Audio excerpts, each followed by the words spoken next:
का भी जमीन संबंधित कोई भी समस्या, प्रॉपर्टी संबंधित कोई भी समस्या है, कमेंट करके पूछिए, हम वीडियो के माध्यम से जवाब देने का प्रयास करेंगे। अगर आप चाहें तो फेसबुक पेज जो है कंप्यूटर की 99 सर्च करेंगे और उसको ऐसा इंटरफेस मिलेगा, पेज को लाइक कर लें और वहां से भी मैसेज कर सकते हैं। अपने दोस्तों को भी इसको जरूर सजेस्ट करें। देखिए यहाँ पे ये जो है मिथिलेश कुमार पूछ रहे हैं कि खाता खेसरा किसी का गड़बड़ा हो तो सुधार कैसे हो, तो सुधार कैसे होगा। तो सुधार देखिए हम बता देते हैं। खाता खेसरा, देखिए अब एक प्लॉट है, ठीक है, एक प्लॉट है, ठीक है, एक प्लॉट है और उसमें जो है सबसे पहले मान लेते हैं कि अच्छा एक ये जो है इसका खाता जो है वो खाता वो मान लेते हैं कि 100 है, ठीक है, और खेसरा जो है वो अगर बात करें तो मान लेते हैं 112 है, ठीक है, ये 1112 है, ऐसे 1112 ये खेसरा है। अब ये जो है ये मान लेते हैं खाता जो है बहुत सारा प्लॉट का एक हो सकता है, बहुत सारा प्लॉट है उसका सबका जो है खाता एक हो सकता है ना, एक खाता हो सकता है। अब है कि मान लेते हैं कि अगर ये जमीन खतियान से आया हुआ है और आपका रसीद पे गड़बड़ा हुआ है, ठीक है, रसीद पे गड़बड़ाया हुआ है, तब इसका सुधार हो जाएगा, ठीक है। मान लेते खाता खेसरा दोनों गड़बड़ है, रसीद पे है और आपका खतियान में सही है तो सुधार हो जाएगा। अच्छा रजिस्ट्री पेपर पे बोले कि खाता और खेसरा है ना, खाता भी और खेसरा भी दोनों गलत लिखा हुआ है, तो फिर इसका जो है आप समझ सकते हैं ना कि खाता खेसरा से ही प्लॉट नंबर का पहचान होता है। तो अगर वो दोनों गलत लिखा हुआ रहेगा, ठीक है, तो फिर तो वो सही नहीं हुआ वहां पे। तब आपको अगर तब इसका सुधार तभी संभव है जब बेचने वाला जो रजिस्ट्री करने वाला है वो आपके सपोर्ट में हो, तभी संभव है, ऐसे नहीं है। लेकिन अगर खतियान पे है, रसीद में गड़बड़ी है, तो उसका सुधार जो है आप कर सकते हैं, ऑनलाइन के माध्यम से भी जो है कर सकते हैं। लेकिन आप पहले खतियान जो है रसीद पे अगर शुरू से गड़बड़ है तो अब इसके लिए जो है आपको सीओ को आवेदन करना पड़ेगा, ठीक है। और उसके अलावा भी जो है आप ऊपर से भी सुधार करवा सकते हैं जो है डीसीएलआर के पास से, तो वहां से भी आप अनुमति जो है कर सकते हैं। लेकिन मेन जो होता है वहां पे जो आदेश मिलेगा सीओ के द्वारा, फिर कर्मचारी के द्वारा जो है उसको सही करके रसीद काटा जाएगा, ठीक है। तो ये एक तरीका होता है कि अगर ये आपका गलत है इसके लिए, ठीक है। तो आपने स्पष्ट भी नहीं किया कि वो क्या है आपका, किस तरह का गलती है, और स्पष्ट करते तो और बेहतर तरीके से आपको हम बता सकते थे। अगला सवाल देखते हैं। अगला ये पूछ रहे हैं, सर मेरा एक नया सर्वे से पहले 1905 का खतियान मेरे पूर्वज के नाम है, लेकिन नया सर्वे में मेरा जो है पड़ोसी के नाम से सर्वे हो गया है। दखल कब्ज और रसीद पड़ोसी के नाम से ही जो है कट रहा है, लेकिन 2011 में हमने पुराना खतियान के आधार पर जो है टीएस फाइल किया, लेकिन जो है एंटी पार्टी ने नोटिस तामील कर दिया और कोर्ट में नहीं जवाब दिया। उसी आधार पर जो है मेरा वन साइड डिग्री हो गया, लेकिन एंटी पार्टी ने जो है मिसलेनियस अपील किया है कि क्या मेरा जो है फिर से डिग्री होगा। अभी जो सर्वे हो रहा है वो जो है किसके नाम से होगा। देखिए आप जो है डिग्री के आधार पे अगर जमीन का रसीद कटा लिए होंगे तब फिर सर्वे आप ही के नाम से हो जाएगा, ठीक है, जिसके नाम से रसीद कटेगा। डिग्री हो गया तो डिग्री के आधार पे आपको जो है जमाबंदी और रसीद जो है कटवा लेना है। अब एंटी पार्टी जो है मतलब जो अब वो किया है तो ठीक है, उसका प्रोसेस अपना चलेगा तो ठीक है। अगर आपके पास पुराना खतियान हो तो घबराने की कोई बात नहीं है। पुराना खतियान उसका पास कोई आधार तो होगा ना कि किस आधार पे, मतलब जमीन लेने का बहुत आधार होता है। कोई सबसे कोर्ट के सामने जमीन अगर लिए तो ऐसे नहीं बोल सकते कि मौखिक हमको मिला है या जो भी, ऐसा कुछ नहीं होता है। मतलब कोई भी रीजन दिखाना होता है, कोर्ट के सामने रीजन दिखाना होगा, पेपर दिखाना होगा, उसका इन्फॉर्मेशन निकाल के दिखाना होगा, ये सारा बात आपको दिखाना होगा। चलिए ठीक है। अगला सवाल जो है ये पूछ रहे सर डीसीएलआर कोर्ट में किसी केस का मैक्सिमम कितना टाइम जो है। देखिए 6 महीना 10 महीना जो भी लगे, लेकिन मतलब डीसीएलआर कोर्ट में जल्दी से जल्दी हो जाता है, ठीक है, जल्दी से जल्दी सुनवाई होता है। और ये थोड़ा वकील पे भी डिपेंड है, तो डीसीएलआर कोर्ट से मतलब जो है जल्दी शॉर्ट टर्म में आप जो है कोई भी जो संभव है वो वहां से जो है आप कर सकते हैं, ठीक है। अगला जो सवाल ये पूछ रहे हैं कि मैं जमीन का रसीद ऑनलाइन कटा हूं तो जो है हल्का कर्मचारी के रजिस्टर 2 में जो रसीद जो है कटा है उसका डिटेल्स ऑफलाइन रहेगा।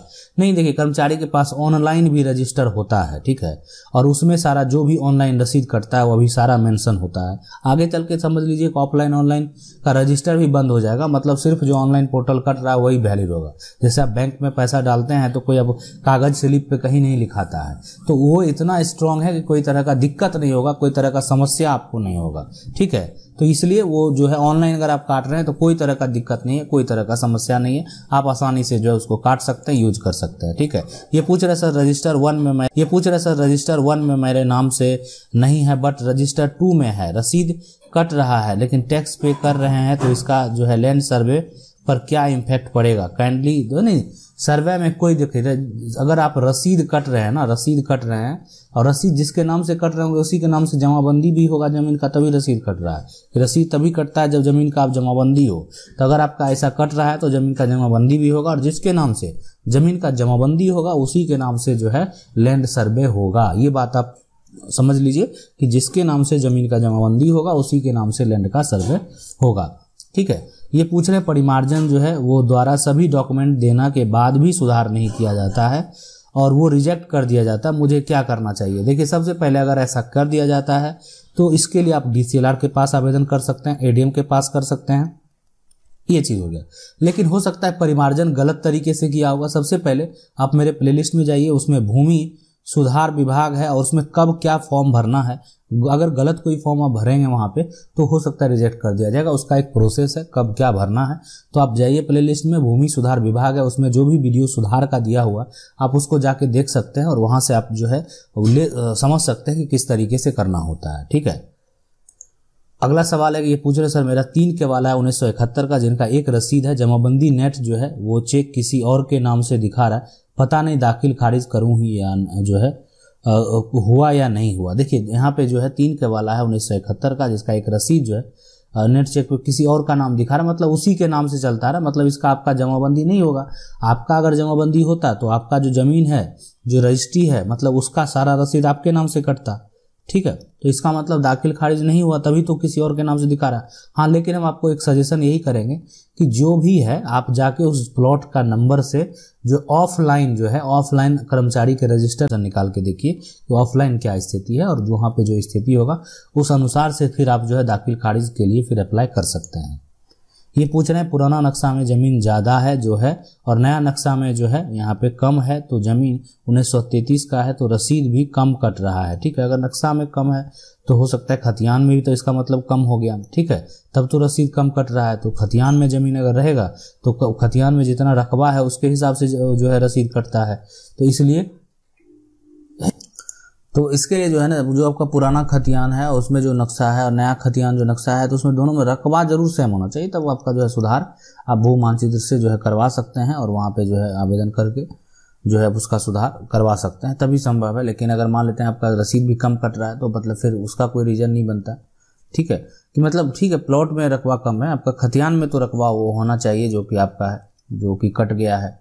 ठीक है, अगला ये पूछ रहे हैं कि मेरा एक ज़मीन है जिसका जो है वो जो है खेतिर जान मेरे जो है परबाबा के नाम से है, और बंटवारा में जो है मेरे चाचा और मेरे जो है अतीफ है, और जिसमें मेरा जो है चाचा ने जो है एक तरह से 2 कट्ठा ज़मीन अपने नाम जमाबंदी करवा लिया, और मेरे लिए जो है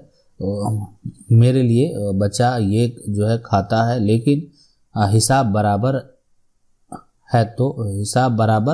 है तो क्या आगे जो है आपका इनका नहीं है। ठीक है, देखिए हम आपको बता देते हैं। देखिए, आप जमाबंदी अगर जो है आप उसको हटाना चाहते हैं, तोड़ना चाहते हैं, तो आप उसके लिए न्यायालय है, आप जो है उसके लिए पार्टीशन सूट जो है फाइल कर सकते हैं। पार्टीशन सूट जो होता है वो आप जो भी जमीन है आपका खतियान के हिसाब से, जो भी पूर्वज के हिसाब से उसमें जो है आप पूरा आपको कानून हिस्सा जो है एक तरह से आप अगर एग्री ये मन में हुआ कि हमको सारा खेसरा व खेसरा चाहिए तो सारा खेसरा व खेसरा ही आपको हिस्सा मिलेगा। अपना टुकड़ा बना के भी अलग अलग, किसी में ये 2 खेसरा, किसी में ये 2 खेसरा, ऐसे करके मिलेगा। लेकिन इसमें पार्टीशन सूट में थोड़ा टाइम लगेगा लेकिन खर्च ज़्यादा नहीं लगेगा, और इसमें ज़मीन अगर कोई जमाबंदी भी करवा लिया तो वो भी जो है यहाँ पे टूट जाएगा। अगला जो सवाल है, अगर आप लोगों का भी जमीन संबंधित कोई भी समस्या है कमेंट करके पूछ सकते हैं, वीडियो के माध्यम से जवाब देने का प्रयास करेंगे। वीडियो अच्छा लगा वीडियो को लाइक जरूर कर दें। हाँ, चैनल को अगर पहली बार देख रहे हैं तो सब्सक्राइब करके जो बेल आइकन है उसको जरूर दबा लीजिए। मिलते हैं अगले वीडियो में, तब तक के लिए